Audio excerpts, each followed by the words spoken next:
Shalom प्रियजन हो, अनुग्रह प्रार्थना सहभागितेच्या आजच्या या ऑनलाईन उपासनेमध्ये आपल्या सगळ्यांचं स्वागत करताना मला मनापासून आनंद होत आहे. विशेषतः आजच्या उपासनेमध्ये सहभागी होणाऱ्या आणि भाग घेणाऱ्या सर्व मातांना आज मायवाराच्या मदर्स डेच्या हार्दिक शुभेच्छा. आज भरगच्च उपासना आहे. प्रार्थना करूया आणि उपासना प्रभूच्या हाती देऊया. प्रभू परमेश्वरा,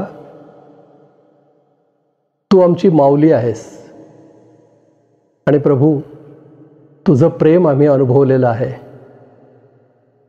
आम्ही तुझे आभार मानतो की या प्रेमामुळंच आज आम्हाला एक नवीन संधी तू दिलेली आहेस की आम्ही तुझ्या सानिध्यामध्ये येऊ शकतो, तुझी उपासना करू शकतो. प्रभू, आम्ही नम्र होऊन तुझ्या सानिध्यामध्ये येत आहोत. तुला विनंती करतो, आजची उपासना तू चालव. या उपासनेमधून तुझ्या सानिध्याचा अनुभव आम्हाला येऊ दे आणि हा अनुभव आम्ही इतरांनाही द्यावा म्हणून तू आमचं सहाय्य कर. आजची सर्व उपासना तुझ्या हातात देऊन ही प्रार्थना येशूच्या नावानं करतो म्हणून तू ऐक. आमेन. चला तर प्रियजन हो, पुन्हा एक वार सर्व मातांना मायवाराच्या मदर्स डेच्या हार्दिक शुभेच्छा.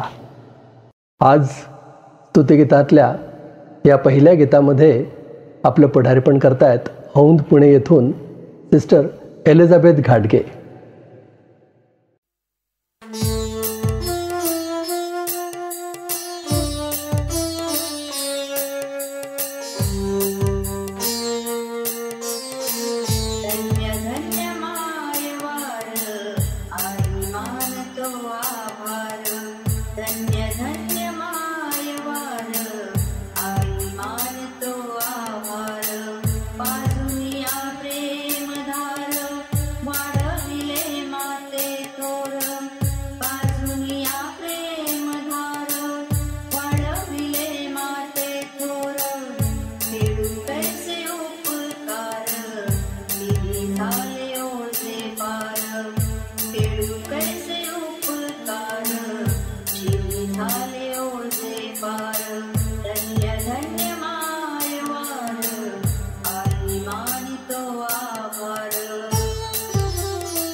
कैसे उपकार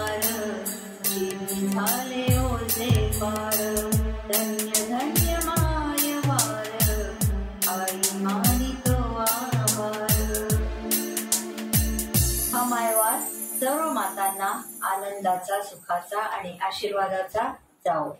आमेन.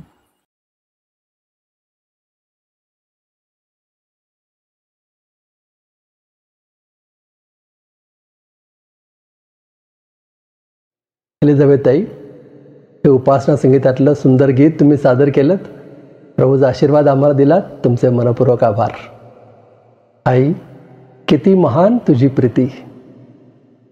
प्रभू परमेश्वराच्या प्रीतीनंतर अत्युच्च प्रीतीचा अनुभव जर आपण घेतला तर तो आईचा आहे. याच अर्थाचं हे गीत साताऱ्याहून बंधू शरद गायकवाड यांनी लिहिलेलं, संगीतबद्ध केलेलं अपर्णा आणि संजीवनीताई गात आहेत.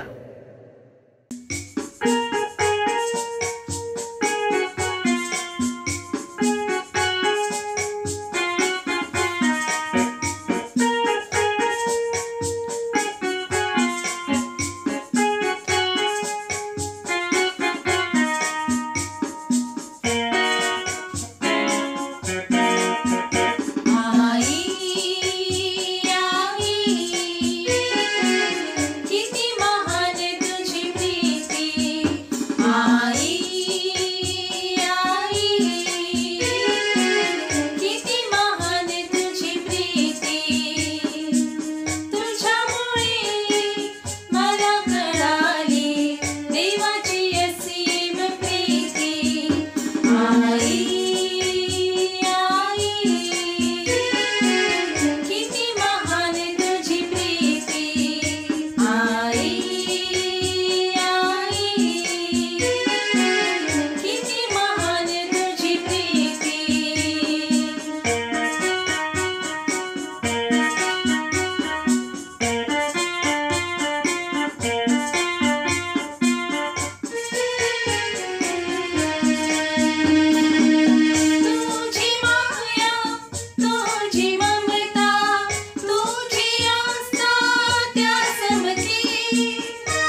अपर्णा, संजीवनीताई आणि शरददा या गीतामध्ये तुम्ही आम्हाला आशीर्वाद मिळवून दिलात.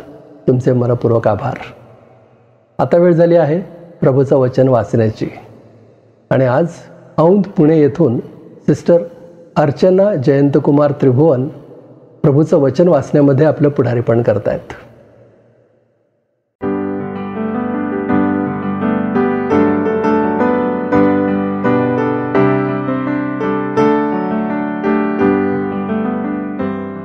Praise the Lord.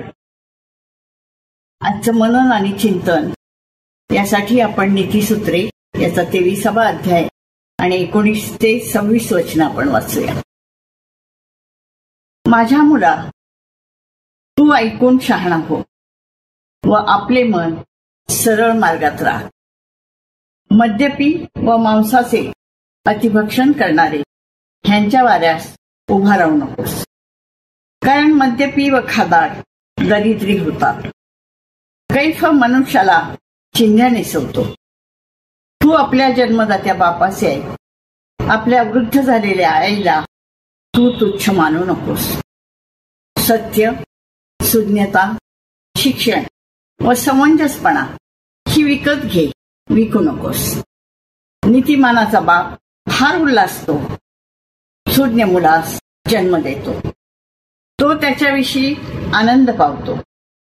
तुझी माता पित्रे आनंद पावत, तुझी जन्मदात्री हर्ष पावो. माझ्या मुला, तू आपले चित्त मला दे. माझे मार्ग तुझ्या दृष्टीला आनंद देव. येथे शास्त्रभाग संपतो. परमेश्वर वाचलेली सर्व वचने आपणासाठी आशीर्वादित करो. आमेन.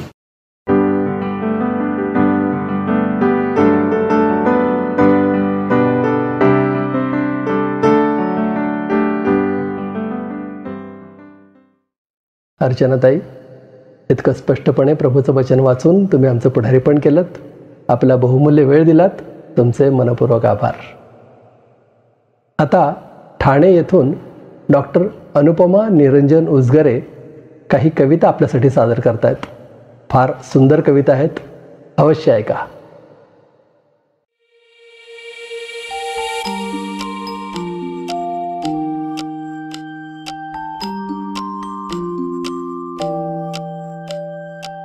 शुभ प्रभात. मायवाराच्या आपल्या सगळ्यांना मनापासून शुभेच्छा. आई घरातल्या सगळ्यांच्या सुखाचा विचार करते. स्वतःला कितीही त्रास झाला तरी ती आपल्या कुटुंबातल्या प्रत्येकाला कसा आनंद मिळेल ह्याचाच विचार करते.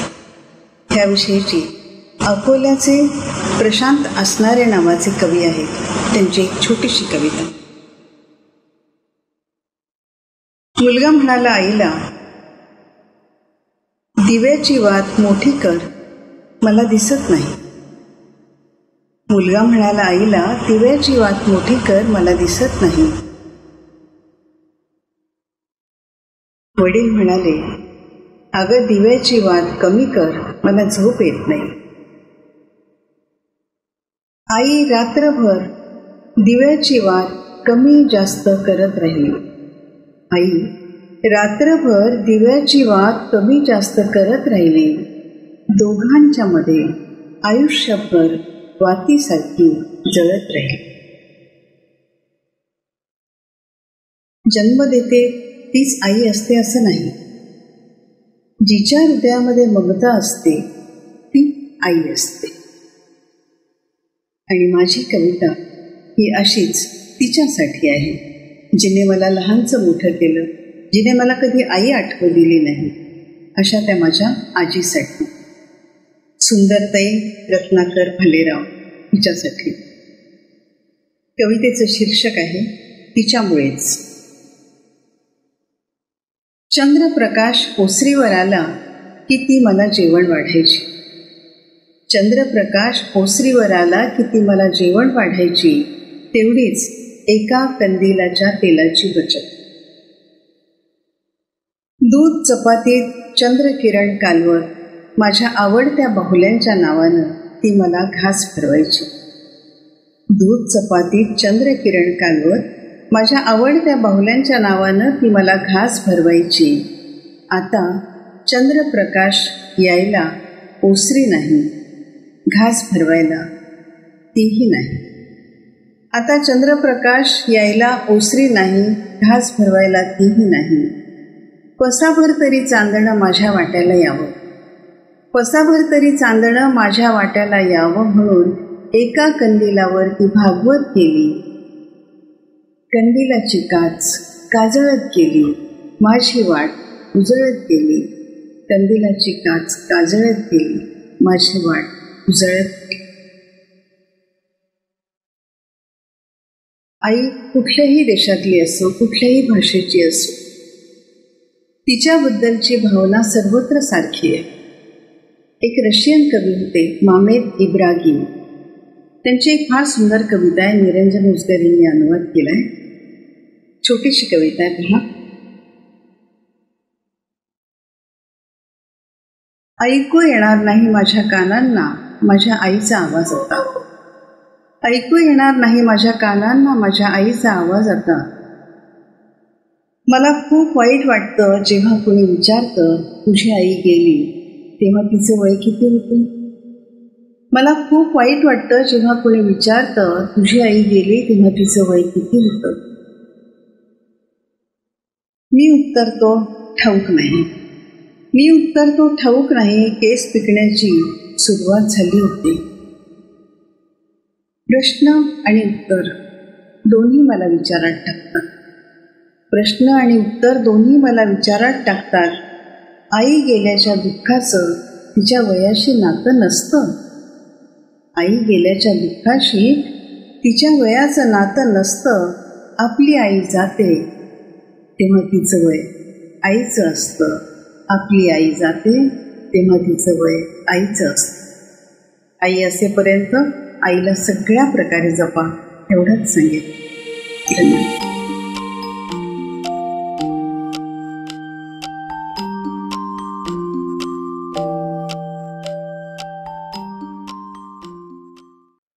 या सुंदर हृदयस्पर्शी कवितांमुळे आपल्याला आशीर्वाद मिळाला आहे ही खात्री आहे. अनुपमाताई, तुम्ही या सुंदर कविता सादर केल्यात, तुमचे मनपूर्वक आभार. आता दानार्पणाची वेळ झाली आहे आणि उपासना संगीतामधून मरियेचं स्तोत्र आपल्यासाठी सादर करतायत पुण्याहून मिसेस सिंधुताई कोतवाल, म्हणजेच कोतवाल आंटी.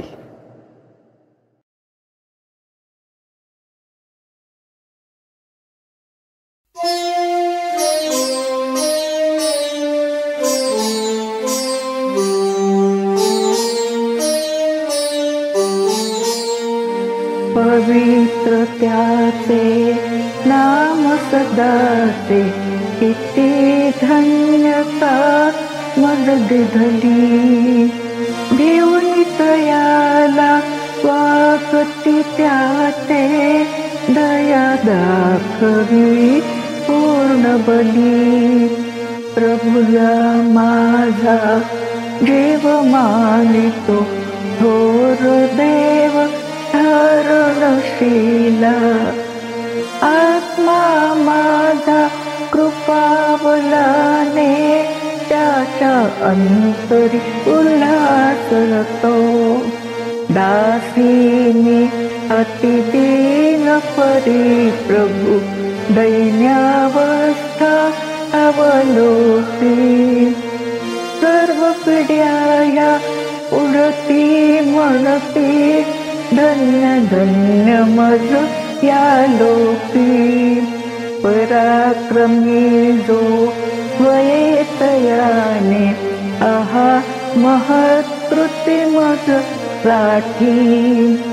पवित्रता दाविली धन्य हो माझा प्रभु हा जगदेठी. निज बाहूंची शक्ती तयाने, जगा कितीकला दाखविली. गर्विष्ठांची गर्व पूर्णशी, हृदय त्याने बेहियली.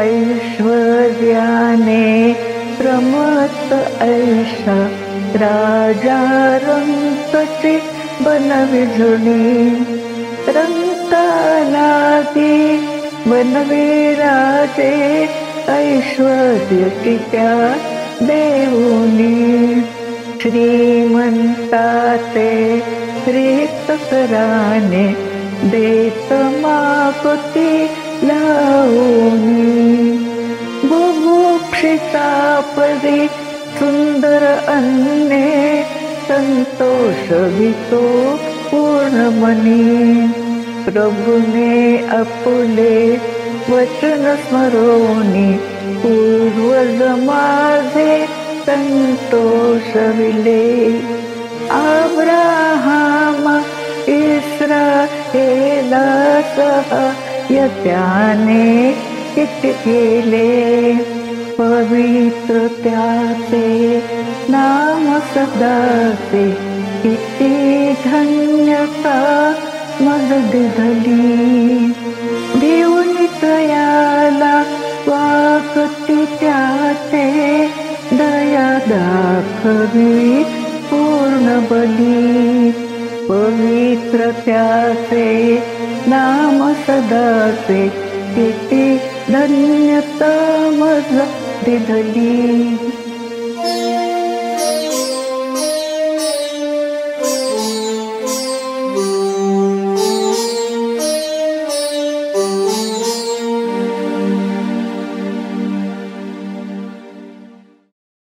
कोतवाल आंटी, हे सुंदर गीत तुम्ही सादर केलं, आम्हाला आशीर्वाद दिलात, तुमचे मनपूर्वक आभार. प्रियजन हो, कोतवाल आंटींनी हे गीत माझ्याकडे पाठवलं आणि म्हणाल्या कोणाकडून तरी गाऊन घे. मी त्यांना म्हटलं मला ही चाल माहिती नाही आहे, आणि त्यांनी फोनवर ही चाल गुणगुणून दाखवली. मी त्यांना म्हटलं आंटी, इतरांनी कशाला गायचं, तुम्हीच गा. त्यांच्याकडे मी गेलो, त्यांच्या घरी त्यांचं हे गाणं रेकॉर्ड करून घेतलं. त्यांनी अजून 2 गाणी गायलेली आहेत, आपण ते नंतर ऐकणार आहोत.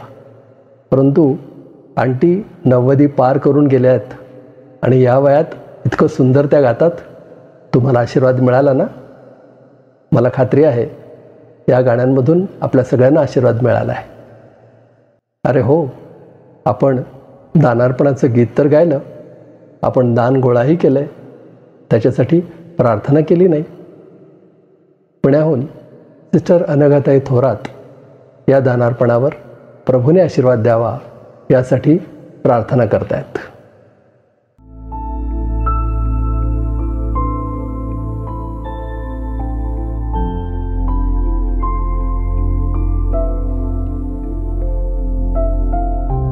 आपण प्रार्थना करूया. सर्व समर्थ थोर आणि दयाळू, या आनंदाच्या दिवशी, या आनंदाच्या प्रसंगी, मायवाराच्या दिवशी तू आम्हा सर्व भक्तगणांना तुझ्या पवित्र चरणी एकत्र केलंस. आम्ही तुझी स्तुती करतो, तुला धन्यवाद. हा मायवार आम्हा सर्वांसाठी खूप आनंदाचा, आशीर्वादाचा असेल. आणि या भक्तीमध्ये, या प्रित्यर्थ जे काही दान तुला देण्यात आलेलं आहे परमेश्वरा, तुझ्या स्वर्गीय भांडारातून जे तू आम्हाला दिलंस ते सांग, त्यातूनच आम्ही तुला देत आहोत. ते तू आशीर्वादित कर, तुझी कृपा त्याच्यावर सदैव असू दे. आणि या दानाचा उपयोग अनुग्रह प्रेयर फेलोशिपच्या सेवेसाठी तू महान रीतीने करून घे. ज्यांनी दिलं त्यांना अतिशय आशीर्वादित कर, जे देऊ शकले नाहीत त्यांनाही आशीर्वादित कर. आणि तुझी कृपा आमच्या या अनुग्रह प्रेयर फेलोशिपवर सदैव असू दे, ही तुला आग्रहाची प्रार्थना. तसंच परमेश्वरा, या आनंद प्रित्यर्थ, या मायवारा प्रित्यर्थ जो संदेश आमच्यापर्यंत येणार आहे प्रभू येशू, तो आम्हा सर्वांसाठी अत्याधिक आध्यात्मिक लाभाचा आणि आशीर्वादाचा असा हो. बोलणाऱ्याच्या मुखाला तुझा स्पर्श कर परमेश्वरा. प्रत्येक शब्द आणि शब्द प्रभू तुझ्या पवित्र आत्म्याच्या सामर्थ्यानं यावा, आमच्या अंतःकरणाला भिडावा, अशी कृपा तू कर परमेश्वर. आणि ही भक्ती जी आतापर्यंत आशीर्वादित केलीस, ती येथून पुढेही तू आशीर्वादाची अशी कर. आणि आम्हा सर्वांना तुझ्या आनंदानं, तुझ्या प्रीतीनं, कृपेनं तू भरून काढ, अशी तुला आग्रहाची आणि कळकळीची प्रार्थना करते. येथून पुढचा प्रत्येक क्षण तुझ्या पवित्र हाती घे प्रभू. आणि पुन्हा एक वार की हा संदेश देणारा तुझी कृपा पुरव. आणि परमेश्वरा, आम्हाला सुद्धा तुझी कृपा पुरव. आम्हा सर्वांसाठी तो आनंदाचा आणि आशीर्वादाचा असा कर. ही भक्ती तू आपल्या चरणी मान्य करून घे प्रभू. येशूच्या सामर्थ्यशाली आणि गौरवशाली नावात मागते पित्या, म्हणून तो आहे. आमेन, आमेन.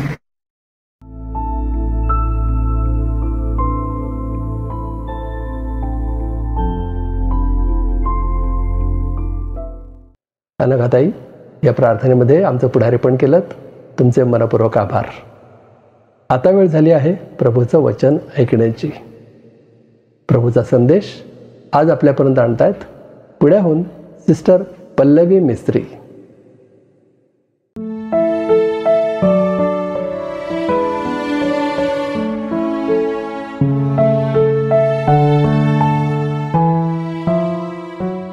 गुड मॉर्निंग प्रियांनो, सुप्रभात, शालोम.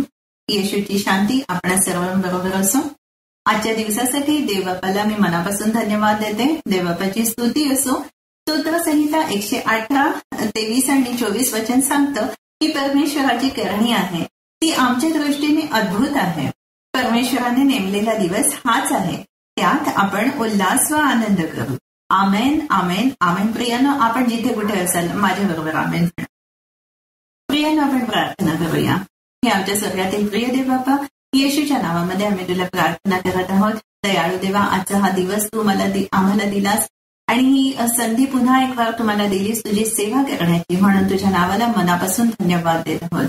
अब्बा पित्या, आम्ही जिथे कुठे आहोत, ऑनलाईन फेलोशिपमध्ये आम्ही जिथे कुठे जोडले गेलेलो आहोत, परमेश्वर देवबापा, जिथे कुठे आम्ही आहोत आम्हाला लोकेट कर. पित्या परमेश्वर, आमच्या प्रार्थना तू ऐक, अशी आम्ही तुला नम्रतेची आणि कळकळीची विनंती करत आहोत. कृपाळू देवा, आजची वचनं ही आमच्यासाठी तू आशीर्वादित कर, ती आमच्यामध्ये मॅनिफेस्ट कर, कारण तुझी वचनं आमच्या पावलाकरता दिवा आणि आमच्या मार्गाकरता प्रकाश आहेत. परमेश्वर देवबापा, माझ्या मुखातून निघालेला प्रत्येक शब्द आज तुझ्याद्वारे असावा असं तू कर. येशूच्या नावामध्ये प्रार्थना केलेली आहे, म्हणून तू ऐक. Amen, amen. Glory be to God. देवबापाची स्तुती असो. सर्व मान, महिमा आणि गौरव फक्त आणि फक्त प्रभू येशू ख्रिस्ताला असो. प्रियांनो, सर्वप्रथम तुमच्या आणि माझ्या जिवंत परमेश्वर देवबापाला मी धन्यवाद देते. ह्याची 3-4 बरीच कारणं आहेत, पण त्यापैकी 3-4 कारणं मी आपल्या पुढे ठेवत आहे. पहिलं कारण असं की आज पुन्हा एकवार देवबापांनी मला त्याची सेवा करण्याची संधी दिलेली आहे. दुसरं कारण असं की देवाच्या पवित्र आत्म्याने आज हा जो मेसेज आहे हा तयार करण्यासाठी मला सर्वतोपरी सहाय्य केलेलं आहे. तिसरं कारण असं की देवबापांनी आपल्याला अनुग्रह ऑनलाईन फेलोशिपच्या द्वारे अशा प्रकारे जोडलेला आहे आणि देवाजवळ येण्याचा एक मार्ग आपल्याला दिलेला आहे. आणि चौथं आणि शेवटचं कारण असं की रेव्हरंड संजय गायकवाड आणि पीटर गायकवाड सर आणि त्यांचं सर्व कुटुंब, दोघांचंही पूर्ण कुटुंब, यांनी आपल्याला देवाच्या सानिध्यात आपण यावं, आपण नेहमी राहावं म्हणून ते जे काही देवाच्या राज्याच्या वाढीसाठी अथक परिश्रम करत असतात, तर त्यांच्यासाठी सुद्धा परमेश्वर देवबापाला मी मनापासून आभार त्याचे मानते. कारण की अशा लोकांशी, अशा व्यक्तींशी परमेश्वर देवबापांनी, देवाच्या सेवकांशी परमेश्वर देवबापांनी आपल्याला जोडलेलं आहे. हालेलुया. प्रियांनो, विलाप गीत याचा 3रा अध्याय आणि 22 आणि 23 वचन असं सांगतं की आम्ही भस्म झालो नाही, ही परमेश्वराची दया होय, कारण त्याच्या करुण्यास खंड पडत नाही, ती रोज सकाळी नवीन होते. तुझी सत्यता थोर आहे. आमेन. प्रियांनो, देवबापाचा आपल्यासाठीचा जो काही कळवळा आहे आणि त्यांनी आपल्या पापांची जी काही क्षमा केलेली आहे, तो जो काही अभिषेक आहे, ती जी काही कृपा आपल्यावर आहे, ती रोज आणि रोज नवीन होते, ती रोज आणि रोज ताजी आपल्यासाठी उपलब्ध असते. आणि त्याचाच एक अनुभव म्हणून आजचा हा दिवस परमेश्वर देवबापांनी आपल्याला दिलेला आहे. कारण देवबापाची वचनं ही जिवंत आहेत आणि आपला देव, आपला परमेश्वर हाही जिवंत असा परमेश्वर आहे. प्रियांनो, आजचा खास दिवस परमेश्वरांनी आपल्याला दिलेला आहे. आपण भस्म झालेलो नाही, परंतु आपल्याला देवानी आज मायवार किंवा मातृदिन किंवा मदर्स डे हा दिलेला आहे. आजचा हा मायवार जो आहे फक्त भारतामध्येच नाही प्रियांनो, तर भारतासह इतर जवळजवळ 40 देशांमध्ये सुद्धा सेलिब्रेट केला जातो. मायवाराची एक छोटीशी पार्श्वभूमी आपण पाहूया का? 19व्या शतकामध्ये ॲन झार्विस यांनी ॲन झार्विस यांच्या त्या काळामध्ये काय होती की युद्धजन्य परिस्थिती होती आणि अशा परिस्थितीमध्ये मग मुलांना कशा प्रकारे आपण घडवावं, त्यांना कशा प्रकारे आपण वाढवावं, कारण की सगळीकडे युद्धाची परिस्थिती होती आणि अशामध्ये त्या मुलांना अनेक रेस्ट्रिक्शन्स असतील. आपण याचा अनुभव घेतलेला आहे कोविडच्या काळामध्ये, राईट? तर आपल्याला प्रत्येकाला ती थोडीफार आयडिया आहे की मी जे म्हणत आहे त्याचा काय अर्थ असावा. तर ॲन झार्विस यांनी सुद्धा काय केलं की काही माता अशा त्यांना आपल्या सोबत घेतलं आणि त्या ह्या विषयावर डिस्कशन करायच्या की आपल्या मुलांना आपण कसं घडवावं, त्यांचं भविष्य काय असेल, ह्याही युद्धजन्य परिस्थितीमध्ये आपण आपल्या मुलांसाठी काय करू शकतो, आपल्या मुलांना कसं आपण पुढे घडवू शकतो की जेणेकरून आपल्या देशाच्या प्रगतीचं ते कधीतरी कारण होतील, आपल्या देशाच्या प्रगतीसाठी ते पात्र बनतील म्हणून. आणि अशा वेळेस प्रियांनो त्यांनी एक छोटासा क्लब स्थापन केला आणि त्याच क्लब मध्ये नंतर मदर्स फ्रेंडशिप डे ची स्थापना करण्यात आली. पुढे ॲन झार्विस यांच्या मुलीने काय केलं की आपल्या आईने जे काही काम चालू केलं त्याला थोड्याशा वरच्या पातळीवर नेण्याचा त्यांनी प्रयत्न केला. एका क्लबमध्येच फक्त मदर्स फ्रेंडशिप डे का साजरा केला जावा, हा मदर्स डे जो आहे हा थोड्याशा वरच्या पातळीवर का जास्त लोकांमध्ये का सेलिब्रेट केला जाऊ नये, आणि त्यांनी प्रयत्न चालू केले. आणि मग शेवटी वेस्ट व्हर्जिनियामधील अँड्र्यूज मेथडिस्ट एपिस्कोपल चर्चमध्ये पहिल्यांदा मदर्स डे साजरा केला गेला. प्रियांनो, आता इथपर्यंत यश तर मिळालं, थोड्या थोड्या टप्प्याटप्प्याने यशस्वी होत गेल्यानंतर आता ॲन झार्विस यांना वाटू लागलं की आपण आणखीन थोडासा प्रयत्न करावा आणि का नाही हा मदर्स डे कॅलेंडरवरच आपण मेन्शन केला जावा. म्हणजेच काय, कॅलेंडर ही अशी गोष्ट आहे ना की जी प्रत्येक घरामध्ये संपूर्ण जगामध्ये वापरली जाते प्रियांनो. आणि मग अशा वेळेस जर मदर्स डे असं जर ते कॅलेंडरमध्येच लिहिलेलं असेल तर काय होईल की पूर्ण जगामध्ये मदर्स डे हा सेलिब्रेट केला जाईल. आणि त्यांनी त्या दृष्टीने पावलं उचलायला सुरुवात केली आणि शेवटी 1914 मध्ये ऑफिशियली मे महिन्याचा दुसरा संडे हा मातृदिन म्हणून जाहीर करण्यात आला. प्रियांनो, आजचा हा मायवार आपणा सर्वांना सुखाचा, समाधानाचा, चांगल्या आरोग्याचा जावो ही सर्व मातांसाठी माझ्या हार्दिक शुभेच्छा आहेत. माझी विनवणी आहे देवबापाला की आजचा हा मायवार सर्व मातांना आनंदाचा, सुखाचा जावो. प्रियांनो, मायवार हा साजरा का केला जातो? प्रियांनो, माता होणं हे एक देवाचे आशीर्वादच आहे. देवाच्या अनेक आशीर्वादांपैकी हाही देवाचा एक आशीर्वाद आहे. आज मी आहे, आज तुम्ही आहोत, कारण की आपल्याला आपल्या आईने जन्म दिलेला आहे.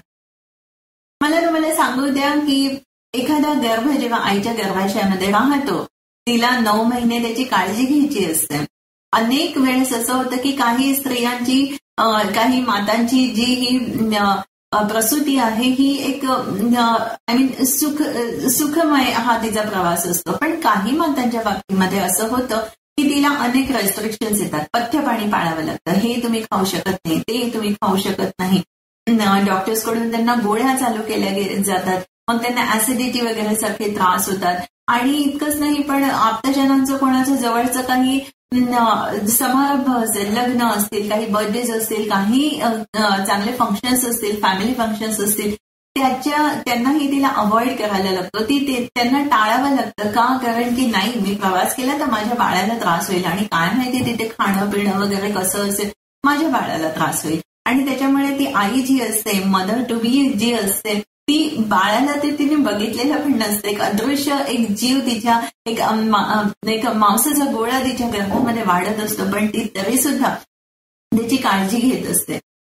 एक आणखीन चांगली काही गोष्ट यावेळेस अशी घडते की त्या मातेने समजा आतापर्यंत बायबलच वाचलेलं नसेल तर तिला आता जाणीव होऊ लागते की नाही, सगळ्यांना माहितीये देव तर आहे, परंतु आता ती काय करते की नाही, माझ्या बाळासाठी मला आशीर्वाद हवे आहेत. आणि म्हणून मग ती बायबल वाचन चालू करते.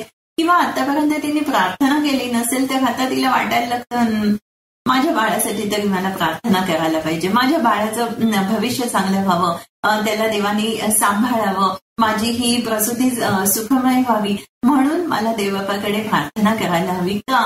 माझ्या चांगल्यासाठी नाही, पण माझ्या बाळाचं चांगलं होण्यासाठी. आणि म्हणून प्रियांनो, शेवटी असे करत करत तिचे 9 महिने पार होतात. अनेक चढ उतार तिने या 9 महिन्यामध्ये बघितलेले असतात. आणि मग त्याच्यानंतर असं होतं की बाळ जन्मत तिच्या गर्भाशयामधून बाहेर येतं आणि मग तिचा पुन्हा नवीन प्रवास चालू होतो. टप्प्याटप्प्याने त्या बाळाची वाढ होत जाते. ते बाळ 2-3 महिन्याचं होतंय, मग 5 महिन्याचं होतंय, मग 10 महिन्याचं, मग 1 वर्षाचं. त्याच्यानंतर अजून ते मोठं होतं, मग 18 वर्ष, मग त्याच्या लग्नाची वेळ येते, मग त्याच्यानंतर त्याचे जॉब वगैरे आहे ते सगळं काही होतं. आणि प्रियांनो, असं करत करत ती जी आई असते त्या बाळाची, ती आता वेगवेगळ्या टप्प्यातून, जशी ते बाळ तिचं वेगवेगळ्या टप्प्यातून जात असतं, तिचं मूल जसं टप्प्याटप्प्याने वाढत असतं, तसं या आईचे चॅलेंजेस सुद्धा वाढत असतात. ती आई सुद्धा चॅलेंजेसच्या टप्प्याटप्प्यामधून जात असते. आणि शेवटच्या तिच्या पृथ्वीवरच्या तिच्या शेवटच्या श्वासापर्यंत हे तिचे चॅलेंजेस हे चालूच राहतात. या अखिल जगामध्ये मातेचं प्रेम हे श्रेष्ठ आहे. परंतु मला एक आठवण तुम्हाला करून द्यायची आहे की सर्व प्रेमांमध्ये पित्याचं प्रेम असेल, आईचं प्रेम असेल, अजून कोणाचं प्रेम असतील, परंतु या सर्व प्रेमांपेक्षा आपला प्रभू येशू ख्रिस्त यांनी आपल्यासाठी जो काही त्याग केलाय, त्यांनी आपल्यावर जी काही प्रीती केली त्याची मात्र सर कोणालाच कशालाच येणार नाही. प्रियांनो, आपली आई जी असते ना, ती कोणाची तरी मुलगी असते, ती कोणाची तरी पत्नी असते, ती कोणाची तरी वहिनी असते, ती कोणाची तरी नणंद असते, सून असते. अनेक तिला नाती पार पाडायची असतात किंवा ती सांभाळायची असतात. वेगवेगळ्या भूमिका तिला पार पाडायच्या असतात. आणि अशा मातेच्या रोजच्या परिश्रमांची, त्यागाची आठवण आपल्याला व्हावी म्हणून आपण हा मदर्स डे सेलिब्रेट करत असतो, तिचा सन्मान करण्यासाठी. कारण जसं आपण वर्षातून एकदा आपला वाढदिवस साजरा करतो, आपली वेडिंग अॅनिव्हर्सरी साजरी करतो किंवा अर्थ डे, पृथ्वी दिन आपण साजरा करत असतो, किंवा Valentine's day, teachers day, friendship day, अनेक डेज आजकाल आहेत, आपण ते सेलिब्रेट करू शकतो. मग आज मदर्स डे सुद्धा आपण सेलिब्रेट करतो. प्रियांनो, मदर्स डे सेलिब्रेट करण्यामागचं दुसरं कारण काय आहे? पूर्वीच्या काळामध्ये काय होतं की सायन्स, कॉमर्स, आर्ट्स किंवा मेडिकल आहे, इंजिनिअरिंग आहे, हे ठराविक असे ऑप्शन्स होते. परंतु आजकाल आपण बघितलं तर शिक्षणामध्ये वास्ट ऑप्शन्स आहेत. आपल्याला भरपूर असे ऑप्शन्स आहेत ज्याची आपल्याला माहिती सुद्धा नसते. पण आजकालची मुलं पण इतकी चाणाक्ष आहेत, इतकी हुशार आहेत की त्यांना माहिती असतं की हा कोर्स मला करायचा आहे, माझी आवड ही आहे, मला इथे जायचं, मला हा कोर्स करायचा आहे, मग तो इतक्या वर्षाचा असेल, त्याच्यानंतर मला इकडे जायचंय, मग मी हा कोर्स करेल, मग त्याच्यानंतर मला इकडे आहे, बरं ठीक आहे, आता हे कोर्सेस करायचे आहेत. हा कोर्स जर तुमच्या शहरामध्ये असला ना तर ठीक आहे, नाहीतर त्यांना शहर सोडून, त्यांचं घर सोडून, त्यांचं कुटुंब सोडून दुसरीकडे जावं लागतं. तुमच्या देशामध्ये असलं तर ठीक, नाही तर परदेशामध्ये पण जावं लागतं. त्यांचं शिक्षण पूर्ण झालं, त्याच्यानंतर त्यांना जॉब हंट चालू होतो किंवा जॉब सर्च चालू होतो. मग तो जॉब पण मी जे शिक्षण घेतलंय ना, मी जे हे कोर्सेस केले ते ह्याच भागांमध्ये, ठराविक देशाच्या ह्या कानाकोपऱ्यामध्ये फक्त अवेलेबल आहे, या सिटीमध्ये आहेत. आपल्या शहरामध्ये असला तर असला, नाही तर मग परत मला परत त्या मुलांना जॉबसाठी कुठे जावं लागतं, कुठेतरी त्यांच्या शहराच्या बाहेर जावं लागतं किंवा कधी कधी देश सोडून परदेशामध्ये सुद्धा जावं लागतं. अनेक लोकांचे असे प्लॅन्स असतात, त्यांनी प्रॉपरली सगळ्या गोष्टी प्लॅन केलेल्या असतात. आणि हे करता करता काय होतं की ते मुलं स्वतःच्या पायांवर उभे राहत असतात, अनेक धडपडत असतात, ते अनेक काही चढ उतार त्यांच्या जीवनामध्ये येत असतात. स्वतःच्या गोष्टी ते स्वतः मॅनेज करायला बघत असतात प्रियांनो. आणि इकडे मग असं करता करता मग आई वडील पण काय विचार करतात की नाही तर त्याचं ती माझं बाळ, माझं मूल जे आहे ते त्याचं मॅनेज करताय, नको त्याला त्रास द्यायला. आणि मग त्याच्यामुळे फोन एकमेकांना करण्याचं कमी होतं. मी उद्या फोन करतो, उद्या वेळ नाही मिळाला, परवा फोन करतो, असं करत करत शेवटी प्रियांनो काय होतं की एकमेकांशी बोलायला वेळ मिळत नाही. मग अशा वेळेस हा जो मायवार आहे हा आपल्याला संधी देतो की आपण आपल्या आईशी संभाषण साधावं, आपल्या वडिलांची आपण संभाषण साधावं. परदेशामध्ये असणारे मम्मी मुलामुलींना त्यांच्या बिझी स्केड्यूल मधून थोडा वेळ काढून आपल्या आईशी बोलायची तेव्हा आठवण येते किंवा तेव्हा त्यांना वेळ मिळतो, म्हणून तर हा मायवार आपण साजरा करतो. मग आता एक प्रश्न पडतोय प्रियांनो, की ज्या स्त्रिया अशा आहेत की ज्यांना मुलंच होत नाही, मग त्यांना देवाचे आशीर्वाद नाहीयेत का? त्या अभागी आहेत का? तर त्यांच्यासाठी देवाच्या काहीतरी योजना असतीलच. कारण आपला देव खूप चांगला आहे, तो कृपाळू आहे, तो कनवाळू आहे, तो कधीच कोणाला सोडत नाही, तो कधी कोणाला त्यागत नाही. प्रियांनो, बायबलमध्ये ज्या अशा स्त्रिया आहेत ज्यांना मुलं ज्या कन्सीव्ह करण्यामध्ये अनसक्सेसफुल आहेत, अशा बहिणींसाठी बायबलमध्ये एक स्पष्ट वचन दिलेलं आहे. स्तोत्र 113:9 मध्ये, तो वांझ स्त्रीला गृहिणी करून मुलांची आनंदी माता करतो, परमेश्वराचे स्तवन करा. आमेन. देवाची स्तुती असो, त्याच्या नावाला धन्यवाद देते. तो वांझ स्त्रीला गृहिणी करून मुलांची आनंदी माता करतो.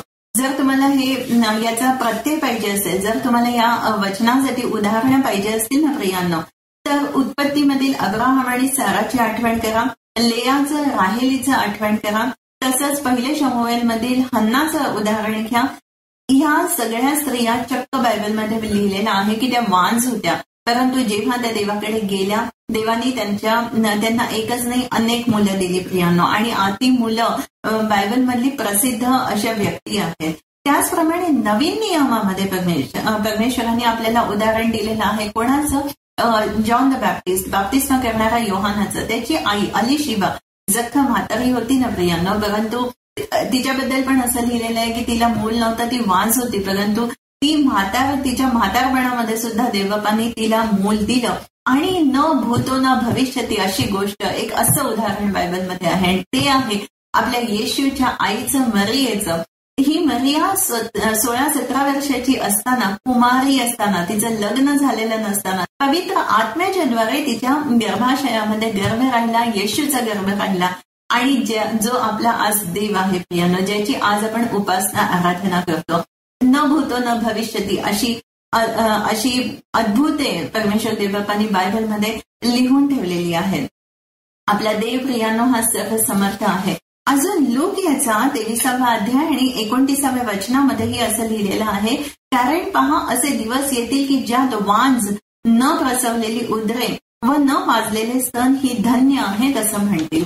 सो ज्या स्त्रियांना मूल होत नाहीये, ज्यांना कन्सीव्ह करायला अनसक्सेसफुल राहत आहेत, त्यांच्यासाठी ही अभिवचनं आहेत प्रियांनो. आणि मी तुम्हाला फक्त एवढेच सांगेल, तुम्हाला आश्वासन देते, तुम्हाला विश्वास देते, मी याचा अनुभव घेतलेला आहे की आपला देव किती चांगला आहे.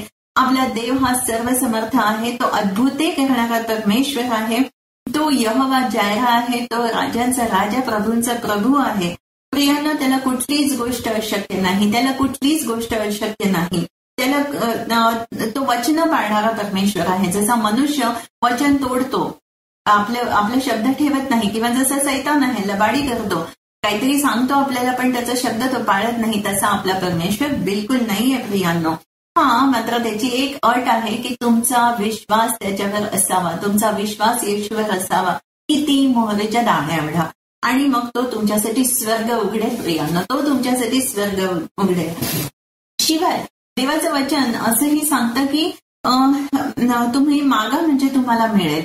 पण याकोब याचा 4था अध्याय आणि 2रं वचन असंही म्हणतं की तुम्ही मागत नाही ना, म्हणून तुम्हाला प्राप्त होत नाही. प्रियांनो, आपण काय करतो की कुठली अडचण आली ना की आपण कन्सीव्ह करण्यामध्ये अडचणी येत आहे, चला ह्या डॉक्टरकडे जाऊ, चला त्या डॉक्टरकडे जाऊ, अरे आमच्या गावामध्ये तो डॉक्टर फेमस आहे, तर चला मग आपण तेवढा प्रवास करून त्याच्याकडे जाऊ, मग ते गोड औषधं देतील ते घेऊया, मग IVF आहे, IUI आहे, आणि मग तुमचे अनेक त्या ट्रीटमेंट्स आहेत त्या आपण सगळ्या करूया. परंतु परमेश्वर देवबापावर आपण विश्वासच ठेवत नाही. जो आहे आपला उत्पन्न करता, जो आहे आपला सर्वसमर्थ देव, ज्याला कुठलीच गोष्ट अशक्य नाही, सगळं काही करता येणं त्याला शक्य आहे, त्याच्याचकडे आपण बघत नाही. प्रियांनो, ही एक खंत आहे की तुम्ही मागत नाही म्हणून तुम्हाला प्राप्त होत नाही. तेव्हा आज ज्या कोणी स्त्रिया आहेत ज्या कन्सीव्ह करू शकत नाहीयेत, तुम्ही आज परमेश्वर देवबापाच्या चरणी जा. ही वचनं जी मी तुम्हाला सांगितलेली आहेत ती त्यावर मनन करा आणि बघा देवबाप तुमच्यासाठी स्वर्ग उघडतोय की नाही. प्रियांनो, हा मेसेज लिहित असताना एक विचार माझ्या डोक्यामध्ये आला की देवबापाने सगळं काही बनवलं, मग ही आई का बनवली? म्हणजे बघा ना की मुलांना जन्म द्यायचा, ते पण 9 महिने केवढे तरी त्रास सहन करत तो जन्म द्यायचा. त्याच्यानंतर सुद्धा त्या मुलांसाठी काबाड कष्ट करायचे, दिवस रात्र मेहनत करायची. आणि मग शेवटी काय होतं की ती पिल्लांना पंख फुटले की ती पिल्लं उडून जातात त्यांची घरटे सोडून. कधी कधी आपल्या आईला पण विसरून जातात. मग या आईला काय लाभ होतो त्याचा? कशासाठी तिने हे सगळं करावं? देवाच्या पवित्र आत्म्याने मला ह्याचं लगेच उत्तर दिलं की आपली मम्मी जी असते किंवा आपली मॉम जी असते ना, ती तिच्याद्वारे आपल्याला येशूची ओळख व्हावी म्हणून आई अशी कन्सेप्ट देवबापांनी कदाचित दिलेली आहे. आता बघा ना, जसं येशू हा 2000 वर्षांपूर्वी मनुष्य रूपामध्ये या पृथ्वीवर होता, सर्वसाधारण आपल्यासारखंच तो जीवन जगला. 30 वर्षांचा असल्यापासून त्याची मिनिस्ट्री चालू झाली. त्याला त्याची आई होती, भाऊ बहीण होते. परंतु काय झालं की तो जेव्हा चमत्कार त्याच्या हातून घडायला लागले, अख्खं जग त्याला मानत होतं. परंतु प्रियांनो, त्याच्या भावांनी त्याला एकदा असा क्षण आला, असा त्याच्या येशूच्या जीवनामध्ये असा एक मोमेंट आला की त्याच्या भावांनी त्याला कड्यावरून ढकलून देण्याचाही प्रयत्न केला. ज्या बेथलेहमामध्ये येशू जन्मला होता, नाझरेतमध्ये लहानाचा मोठा झालेला होता, पण त्या नाझरेतकर येशूला त्याच्याच गावातील लोकांनी ओळखलं नाही. ते त्याला म्हणायचे तो तर सुताराचा मुलगा ना म्हणून, आणि त्याला देवाचा दर्जा त्यांनी दिला नाही. संदेष्टा हा आपल्या प्रांतामध्ये, आपल्या गावामध्ये, आपल्या शहरामध्ये हा कधीही प्रतिष्ठा पावत नाही. हे जे देवाचं वचन होतं त्याचा प्रत्यय आपल्याला आला. आणि तसंच आपल्या आईच्याही बाबतीमध्ये असतं. दिवस रात्र आपण तिला बघत असतो, उठते, सकाळी काबाड कष्ट करते, रात्री लेट झोपते, परंतु तरी सुद्धा प्रियांनो तिची आपण दखल घेतली जात नाही. तिला एक किंमत जी मिळायला पाहिजे ती मिळत नाही. एक उदाहरण सांगते. एक कुटुंब होतं, त्या कुटुंबाने एक देवाच्या एका सेवकाला जेवणासाठी आमंत्रित केलेलं होतं. ते देवाचे सेवक त्या कुटुंबाकडे गेले जेवायला. चांगला आगत स्वागत त्यांचं झालं. त्या कुटुंबाने त्यांचा खूप छान पाहुणचार केला. त्या कुटुंबामधल्या ज्या एक सिस्टर होत्या, जी एक आई होती, त्यांनी काय केलं, सगळ्यांना जेवण वगैरे वाढलं, काय हवं होतं नाही ते सगळं काही बघितलं. आणि त्यांची जेवण झाल्यावर सगळ्यांची ताटं पण त्या उचलत होत्या. त्यांनी उचलली ती ताटं. त्या कुटुंबामध्ये एक मुलगा होता. त्या मुलांनी तो मुलगा खूप वेळ त्याचं थोडंसं जेवण मागे राहिलेलं होतं, तर तो आरामात जेवत होता. देवाच्या सेवकांनी त्याला सहज म्हटलं की बाळा, तुझं जेवण झाल्यावर ना तुझं ताट आता उचलून ठेवा तू. सहज आपण म्हणतो एक मोठे व्यक्ती. ऍक्च्युली त्या घराच्या लोकांनी, त्याच्या वडिलांनी, त्या मुलाच्या वडिलांनी त्याला हे सांगायला पाहिजे होतं, परंतु देवाच्या त्या सेवकांनी त्याला ते सांगितलं. त्या मुलांनी काय उत्तर द्यावं? तो म्हणाला, हे असली कामं मी नाही करत. ते आमच्या घरामधली ती मोलकरीण आहे ना, ती हक्काची मोलकरीण आहे, ती अशी कामं करते. तिला सवय अशी कामं करायची. ती अशी कामं जी आहेत ना, आम्ही तिला सांगत असतो. आणि जेव्हा तो असं हे बोलत होता ना प्रियांनो, तेव्हा तो त्याच्या आईकडे बोट दाखवत होता. जेव्हा मी हे उदाहरण ऐकलं एका देवाच्या सेवकाकडून, आणि जेव्हा आता मी तुम्हाला सांगते, तेव्हा ही माझाही भरून येतं, किंवा असं वाटतं की एखादा मूल आपल्या आईविषयी असं कसं बोलू शकतो. नीतिसूत्र 15:20 स्पष्टपणे अशा मुलांविषयी सांगतं की मूर्ख मनुष्य आईला तुच्छ लेखतो म्हणून. जे असे मुलं आहेत, जे असे व्यक्ती आहेत ज्या आपल्या आईला तुच्छ लेखतात, त्यांच्याविषयी असं बोलतात, अनादर करतात, त्यांना बायबल मूर्ख असं म्हणत आहे. प्रियांनो, हेच मला तुम्हाला सांगायचं होतं की आपल्या आईला ती कामं करते, परंतु तिला महत्व तेवढं दिलं जात नाही, तेवढा सन्मान तिला तिच्या कुटुंबामध्ये मिळत नाही. का ही अशी घटना घडली असावी त्या कुटुंबामध्ये? एक सिंपल साधंसं उदाहरण आहे, पण विचार केला चहूबाजूंनी तर त्या मुलाचाच फक्त दोष होता का यामध्ये? त्याचं वागणं चुकीचं होतं हे ते आपण मान्य करतो, पण फक्त तो मुलगा त्याच्यासाठी दोषी आहे का, किंवा त्या मुलाचंच फक्त चुकलं का? तर ह्या उदाहरणावरून मला एक 5 ते 6 गोष्टी आपल्या समोर ठेवायच्या आहेत. सर्वप्रथम प्रियांनो, आपल्याकडे पहिलं कारण त्या मुलांनी असं त्याचं डेअरिंग झालं आपल्या आईबद्दल असं बोलण्याची, कारण की पहिलं कारण असं प्रियांनो की आपल्याकडे जे आहे पुरुष प्रधान संस्कृती आहे. पुरुष प्रधान संस्कृती असल्यामुळे काय की पती जे आहेत ना आपल्या पत्नींना सरळ सरळ बिनधास्तपणे बोलत असतात.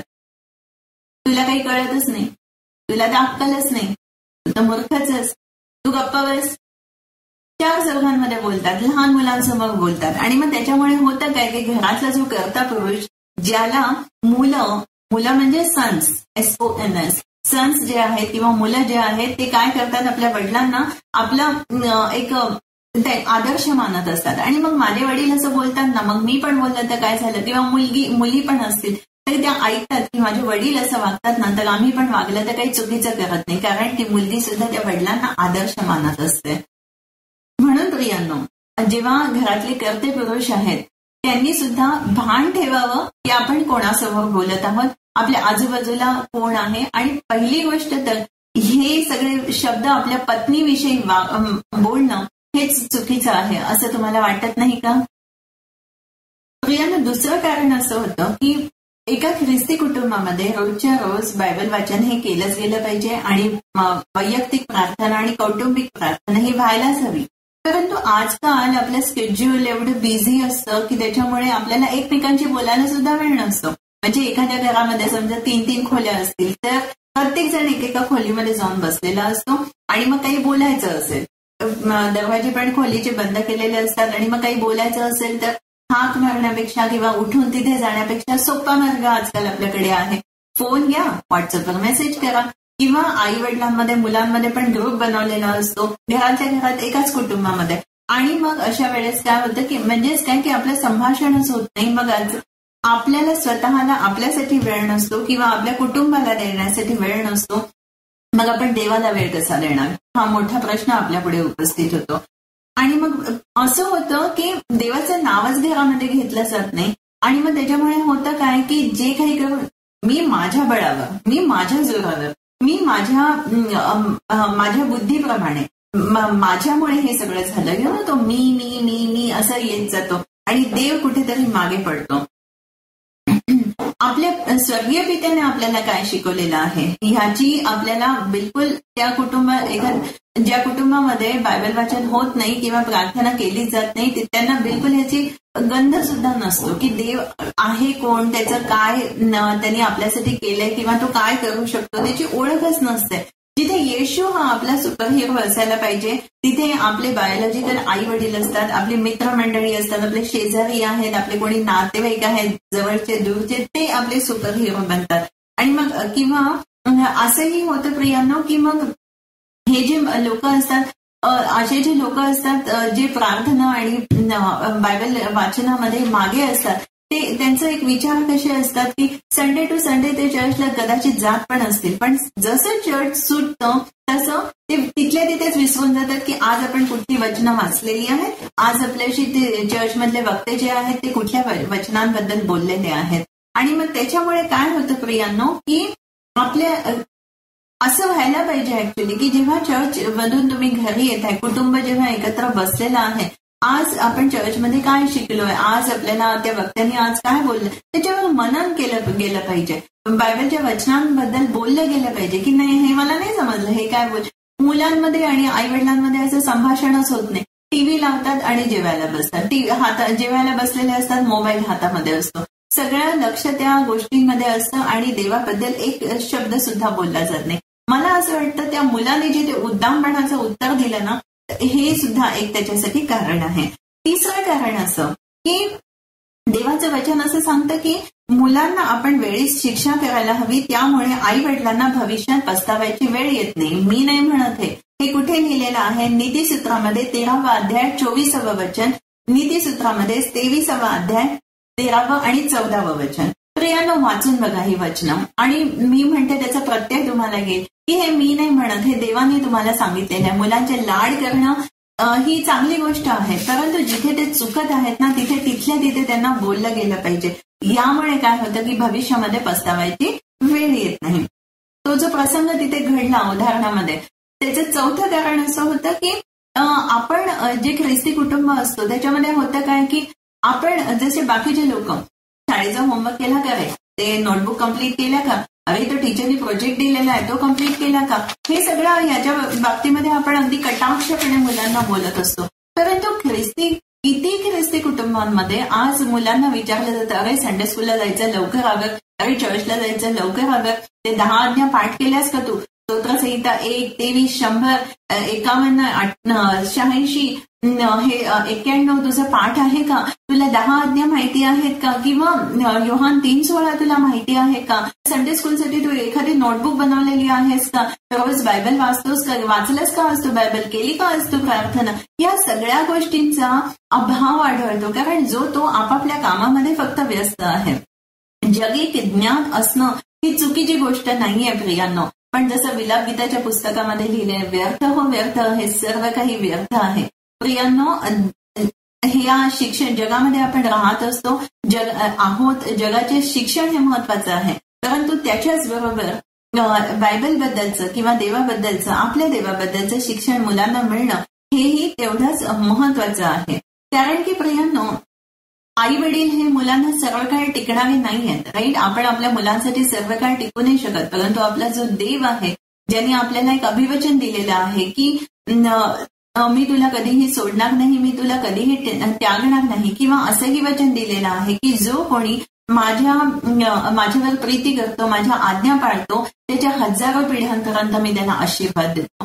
प्रियांनो, मग आपल्याला देवाबद्दल मुलांना शिकवण्याची गरज आहे की नाही, आता हे तुम्ही ठरवा, आणि कितपत आहे हेही तुम्ही ठरवा.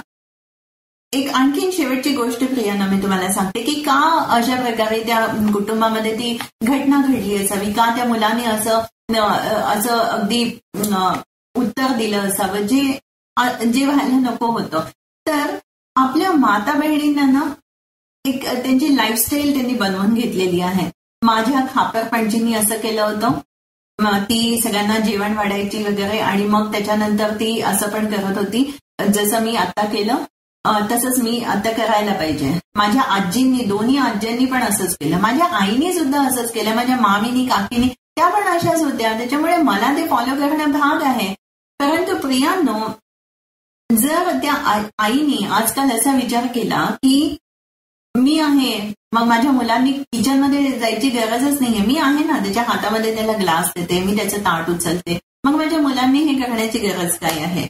मुलांना जर एवढं डोक्यावर चढवून ठेवलं ना प्रियांनो, तर काय होईल की त्या स्त्रिया स्वतःला बंधनांमध्ये ठेवत आहेत. त्यांना ह्याची कदाचित जाणीव नाहीये, परंतु त्या स्वतःभोवती एक बंधन स्वतःच्याच हाताने त्या बनवून घेत आहेत. आणि मग अशा वेळेस होतं काय प्रियांनो की एखाद्याने त्या अशा स्त्रियांना विचारलं, अशा आईला विचारलं की तू आज बायबल वाचलं का, आज तू प्रार्थना केली का, ती बिनधास्त सांगते, कुठे, माझी दिवसभर एवढी कामं चाललेली होती, आणि मग असू द्या ना, जाऊ, जेव्हा वेळ मिळेल तेव्हा मी करेल, नाही तर देव मला बघतच आहे, तो बघतोय माझी मी किती काबाड कष्ट करत आहे, म्हणून तो देईल मला आशीर्वाद.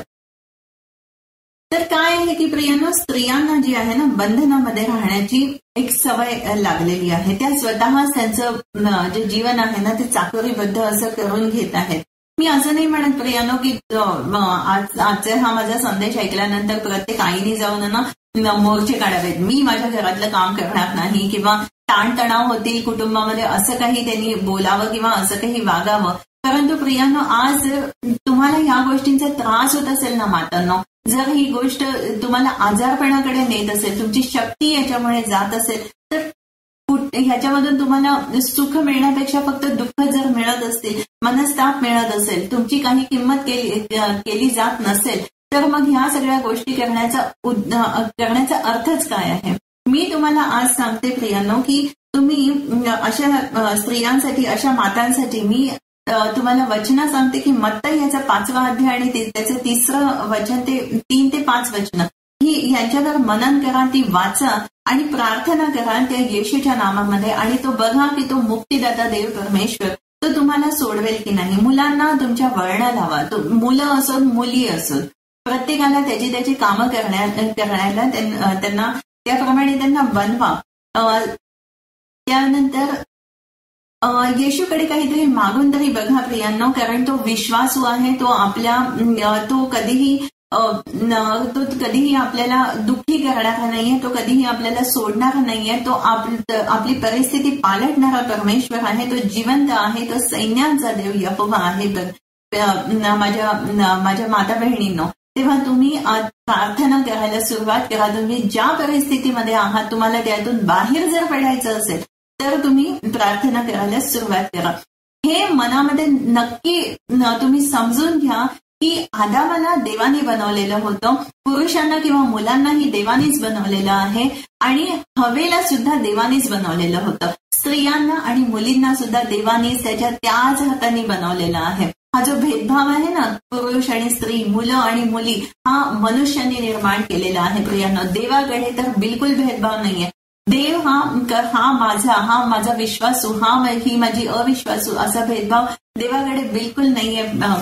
माझ्या माता बहिणींनो, तुम्ही हे स्वतःभोवती कुंपण तयार करत आहात, त्यातून बाहेर पडा, कारण की याचे आशीर्वाद तुम्ही बघाल जेव्हा तुम्ही यातून बाहेर पडाल.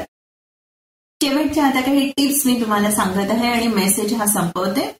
पहिली टिप आहे की आपली मूल्य ही चांगली असोत, व्यसनाधीन असोत किंवा पांगडी असोत, अपंग असोत, कशाही असोत, मातांनो तुम्ही खंबीर राहा. कशामध्ये? देवामध्ये खंबीर राहा. देवावरचा तुमचा विश्वास कधीही कमी होऊ देऊ नका. जरी तुमची मुलं हुशार आहेत, देवाला धन्यवाद द्या.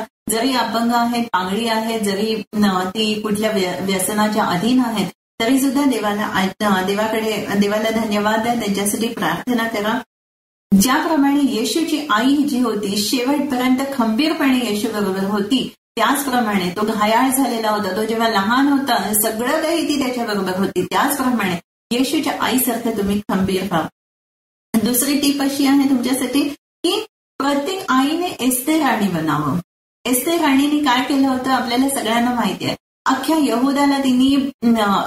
यहुदी लोकांना तिने काय केलेलं होतं, त्यांना वाचवलेलं होतं, त्यांचं तारण तिने केलेलं होतं. तसंच एस्तेर राणीप्रमाणे तुम्हीही तुमच्या घराच्या तारणाऱ्या, तुमच्या कुटुंबाच्या तुम्ही वाचवणाऱ्या अशा बना.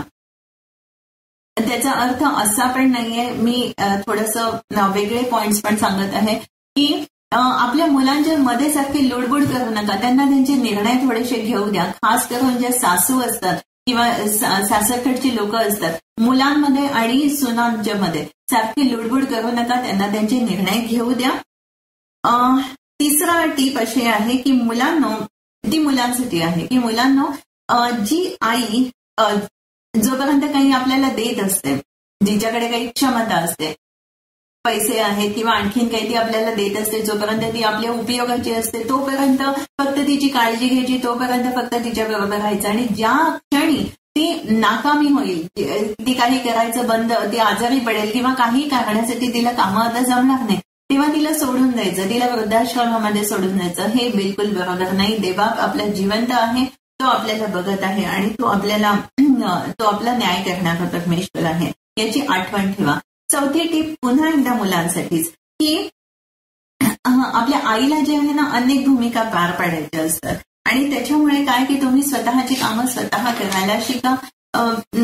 पतींनाही सांगेल, आईच्या पतींना पण सांगेल की तुम्ही स्वतःची कामं स्वतः करायला शिका. त्यामुळे काय होईल की आईला तिचा स्वतःचा थोडासा प्रार्थनेसाठी किंवा बायबल वाचनासाठी वेळ मिळेल. पाचवी टीप अशी आहे की आईसाठी नेहमी चांगले शब्द वापरा. स्तोत्रसंहिता 34:13, नीतिसूत्र 16:24 आणि इतर वचने असं सांगतात की आपल्या जिभेमध्ये खूप ताकद आहे. वाचून बघा प्रियांनो, बायबल उघडून बघा आणि वाचून बघा ही वचनं काय आहेत ते. तेव्हा आपल्या आईसाठी नेहमी चांगले शब्द वापरा. आणि मातांनो, आयांनो, मी तुम्हालाही सांगते की आपल्या मुलांसाठी नेहमी चांगले शब्द वापरा, आशीर्वादाचे शब्द वापरा. त्यांच्यासाठी फक्त आशीर्वाद बोला. काही चुकलं, तू वेडाचंस, तू मूर्खचंस, तुला काही समजतच नाही, तुला हे कधीच जमणार नाही, असे शब्द कृपा करून वापरू नका. तुम्हाला जर तुमच्या मुलांची उन्नती बघायची आहे तर ते कसेही असो तुम्ही त्यांच्यासाठी आशीर्वादच बोला. त्यांच्यासाठी निगेटिव्ह असं काही बोलू नका, कारण आपण त्या जिवंत देवाची मुलं आहोत याची आठवण ठेवा. मी तुम्हाला सांगते, आपल्या मुलांसाठी तुम्ही कुठली वचनं वापरू शकता. यशया याचा 54वा अध्याय आणि 17वे वचन, यशया याचा 54वा अध्याय 13वे वचन, फिलिप्पी पत्र याचा 4था अध्याय 19वे वचन, स्तोत्र संहिता 1 अध्याय 1 ते 3 वचन, यशया याचा 53वा अध्याय आणि त्याचं 5वं वचन, हे प्रियांनो तुम्ही आपल्या मुलांसाठी कन्फेस करत राहा. कन्फेस म्हणजे काय मी थोडक्यात सांगते. जसं स्तोत्र 91 आहे, जो परात्पराच्या गुप्तस्थली बसतो तो सर्वसमर्थाच्या छायेमध्ये राहतो. याला स्वतःबद्दल मी कसं कन्फेस करेल. मी परात्पराच्या गुप्तस्थली वसते, मी सर्वसमर्थाच्या छायेमध्ये राहते. एक छोटंसं उदाहरण दिलं त्याप्रमाणे प्रियांनो ही वचनं तुमच्या मुलांसाठी, तुमच्या कुटुंबासाठी तुम्ही कन्फेस करा आणि बघा परमेश्वर तुमची परिस्थिती कशी बदलतो. एक शेवटचं आणखीन टिप सांगते की आपल्या मुलांना नेहमी मार्गदर्शन करणारी व्हा. मुलांना भटकं कन्फ्युजन निर्माण करणारी नाही. मुलांसाठी एक मार्गदर्शक असं तुम्ही नेहमी बना. आज नीतिसूत्र याचा 23वा अध्याय आणि 19 ते 26 वचनं वाचली गेलेली आहेत. त्यावर मनन करा प्रियांनो. ती वाचा, ती त्याच्यावर मनन करा. आणि नीतिसूत्र 23 मधील 25 वचन असं तुम्हाला सांगतं की तुझी माता पितरे आनंद पावत, तुझी जन्मदात्री हर्ष पावत. असं जर झालं तर का असं व्हावं? कारण की इफिसियाचं 6वा अध्याय आणि 3रं वचन असं सांगतं की देवाचं सर्व मुलांना अभिवचन असं आहे की आपला बाप आणि आपली आई यांचा मान राख, यासाठी की तुझे कल्याण व्हावे आणि तू पृथ्वीवर दीर्घायू व्हावे. खूप साधं सरळ वचन आहे प्रियांनो. अगदी सोपा त्याचा अर्थ आहे की आपल्या बापाचा आणि आईचा मान राखशील तर देवाचे सर्व आशीर्वाद तुम्हाला मिळतील. प्रिय मुलांनो, तर एवढं बोलून, एवढे पॉइंट सांगून, एवढ्या टिप्स देऊन आता मी हा माझा आजचा संदेश संपवत आहे. रेव्हरंड संजय गायकवाड आणि पीटर गायकवाड सरांचे मनापासून आभार मानते की आज पुन्हा एक वेळ तुम्ही मला ही संधी दिली. अनुग्रह ऑनलाईन फेलोशिपच्या द्वारे आपल्या सर्वांपर्यंत मेसेज पोहोचवण्याची आपण प्रार्थना करूया. स्वर्गीय पित्या, येशूच्या नावामध्ये आम्ही प्रार्थना करत आहे. कृपाळू देवा, धन्यवाद देते परमेश्वरा की आज मला पुन्हा एकदा हा मेसेज देण्यासाठी तू मदत केलेली आहेस. तुझ्या पवित्र आत्म्याचं सामर्थ्य तू मला दिलेलं आहेस. आणि ज्या कोणी आज हा मेसेज ऐकलेला आहे, ज्या कोणी हे तुझी वचनं ऐकलेली आहेत परमेश्वर देवबापा, जे कोणी हे पुढेही ऐकणार आहेत, वाचणार आहेत, त्या प्रत्येकामध्ये परमेश्वर देवबापा तुझी वचनं काम करू दे. ती तुझी वचनं त्यांच्यामध्ये मॅनिफेस्ट कर आणि त्यांना तू भरभरून असे आशीर्वाद दे. अशी येशूच्या नावात ही प्रार्थना केलेली आहे, म्हणून तू ऐक. आमेन. पुन्हा एक वेळ माझ्या सर्व बहिणींनो, आजचा हा मायवार, आजचा हा मातृदिन, आजचा हा मदर डे आपण सर्वांना सुखाचा, समाधानाचा, चांगल्या आरोग्याचा, आशीर्वादाचा, मुक्तीचा जावो. आमेन. Thank you so much.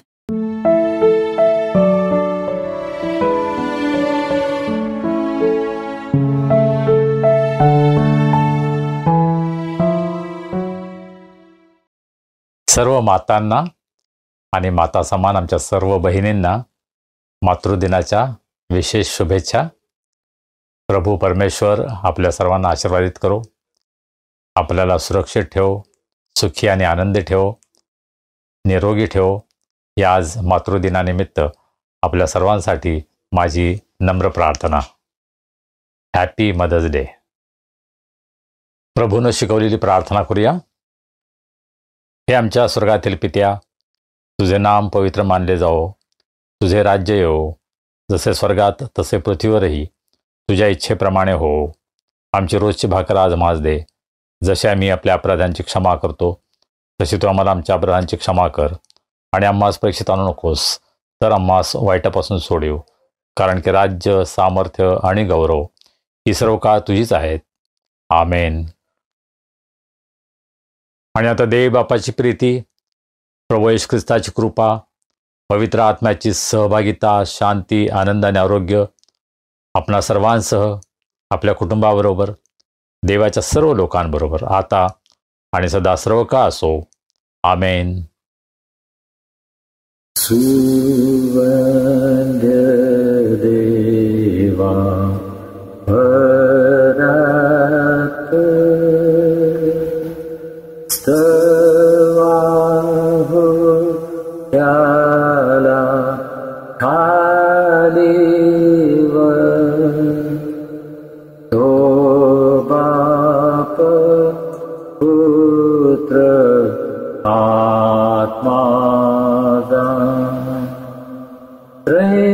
त्याला द्या अनंत मान.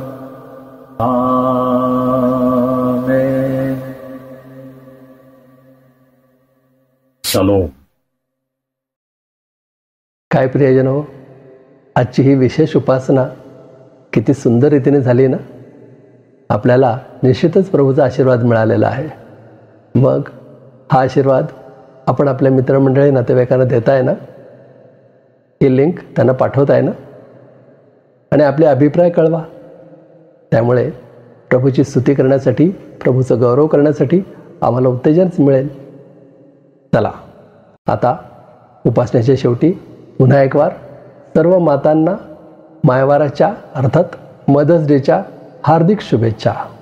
आजचा संपूर्ण दिवस, येणारी वर्ष आपल्यासाठी आशीर्वादित होत ही प्रभूचरणी प्रार्थना. आता भेटूया पुढील रविवारी. तोपर्यंत शालोम.